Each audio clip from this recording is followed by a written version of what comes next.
Gas সংকটের প্রভাবে রাজধানীর ফিলিং স্টেশনগুলোর চিত্র দেখব সহকর্মী আলিমুজ্জামান সাফনের কাছ থেকে।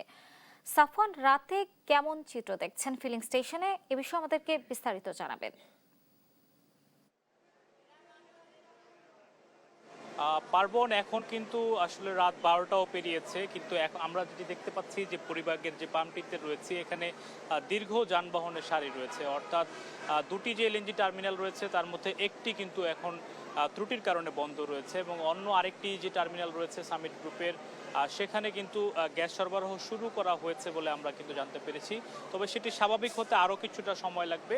আজকে রাত 2টার পরে 550 মিলিয়ন ঘনফুট গ্যাস সরবরাহ করতে পারবে বলে আমরা জানতে পেরেছি। তো আমি যদি একটু দেখাই যে দীর্ঘ সারি যেটি বলছিলাম সেটি রয়েছে এবং তাদের মধ্যে একটি অভিযোগ, তারা 5-6 ঘন্টা ধরে লাইনে দাঁড়িয়ে আছে, কিন্তু তাদের যে কাঙ্ক্ষিত গ্যাস সেটি তারা পাচ্ছে না। অর্থাৎ কেউ কেউ বলছেন যে 100 থেকে 200 টাকার বেশি গ্যাস তারা পাচ্ছে না। আমরা যদি একটু কয়েকজনের সঙ্গে একটু কথা বলতে চাই, কখন এসেছিলেন লাইনে, গ্যাস পেয়েছেন কিনা বা কতটুকু পেলেন? আপনার 8:30টায়, 8:30 থেকে এখনো 100 টাকার দুটো, 200 টাকার প্রেশার নাই তো। 180, সরি 100 প্রেশার, আবার 80 হয়ে যায়, লাভ নাই ভাই।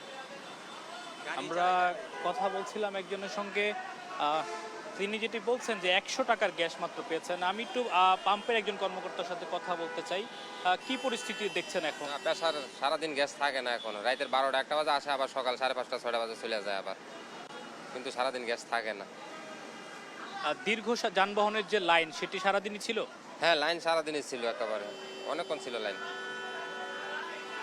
পাম্পের যারা রয়েছেন তারা বলছেন সারা দিনব্যাপী এই লাইন ছিল এবং যারা গ্যাস নিতে এসেছেন তারা কিন্তু অনেক ঘন্টা আগে এসে লাইনে দাঁড়িয়েছেন, তবে তাদের যে কাঙ্ক্ষিত গ্যাস সেটি পাচ্ছেন না। তবে আসার খবর যদি বলতে চাই যে আগামীকাল সকাল থেকে কিন্তু গ্যাস সরবরাহ অনেকটাই বাড়বে বলে আমরা জানতে পেরেছি, যেহেতু সামিট গ্রুপের যে এলএনজি টার্মিনালটি রয়েছে সেটি 550 মিলিয়ন ঘনফুট আসলে আজকে রাত 2টার পর থেকে দিতে পারবে এবং যেই টার্মিনালে আসলে ত্রুটি রয়েছে সেটিও কিন্তু যে কোনো সময় আসলে সেরে উঠতে পারে। অর্থাৎ দুটি টার্মিনাল সচল করা গেলে কিন্তু আবারও গ্যাসের যে সংকট সেটি অনেকটাই আসলে কেটে যাবে বলে আমরা ধারণা করছি। তো আমার কাছে রাজধানীর পরিবার থেকে এখন পর্যন্ত এই ছিল সর্বশেষ পার্বণ।